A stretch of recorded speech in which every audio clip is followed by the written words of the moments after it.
Good morning বন্ধুরা, সবাই সুস্থ থাকো, ভালো থাকো। আর কি বলবো, ঠাকুরের কাছে সবসময় প্রার্থনা করি সকলের দিনগুলি যেন ভালো থাকুক। আমি একজন ছাদ বাগানি।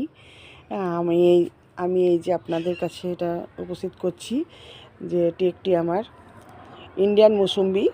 হ্যাঁ, এটা ইন্ডিয়ান মৌসুম্বি গাছ এইটুকু টবের মধ্যে আছে।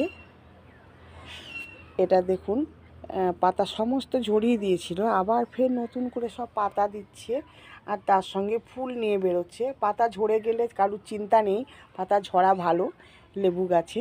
হ্যাঁ, এই প্রত্যেকটা লেবু গাছে পাতা ঝরা ভালো। এই দেখুন বন্ধুরা, কিভাবে দেখুন সব ফুল আসছে। এই দেখুন, নতুন পাতা যত বেরোবে তত ফুল আসবে, আর পাতা ঝরে গেলে কচি কচি পাতা দেবে, তার সঙ্গে ফুল নিয়ে বের হবে, কোনো চিন্তা নেই পাতা ঝরে গেলে। আর এই লেবু গাছে মাটিটা একটু ভিজে রাখবেন, আর স্যাঁতসেঁতে থাকে, যেন প্রত্যেকটা টবে যেন স্যাঁতসেঁতে থাকে। আর ঠিক শীত পড়ার আগে একে সার দিয়ে দিতে হয়। এটা হচ্ছে আমি দিয়েছি ডিমের খোসা গুঁড়ো করে, আর পটাশ, লাল পটাশ, সুপার ফসফেট আর গোবর সার।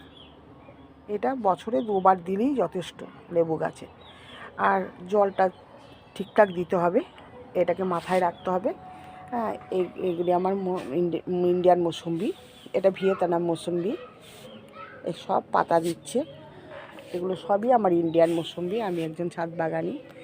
হ্যাঁ, ইন্ডিয়ান মৌসুম্বি খুব মিষ্টি একটা ফল, মানে খুব মিষ্টি লেবুর মধ্যে।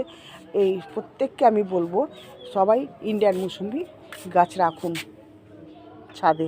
এই যে দেখুন, ফুল এসছে, সব ফুল ডগে ডগে ডগে ডগে সব ফুল এসছে। এগুলি সবই ইন্ডিয়ান মৌসুম্বি। খুব মিষ্টি ফল, খুব মিষ্টি, মানে এটা বাজারে এরকম আমি মিষ্টি ফল খাইনি, এত সুন্দর মিষ্টি ফল। সবাই ছাদ বাগানে ইন্ডিয়ান মৌসুম্বি করুন।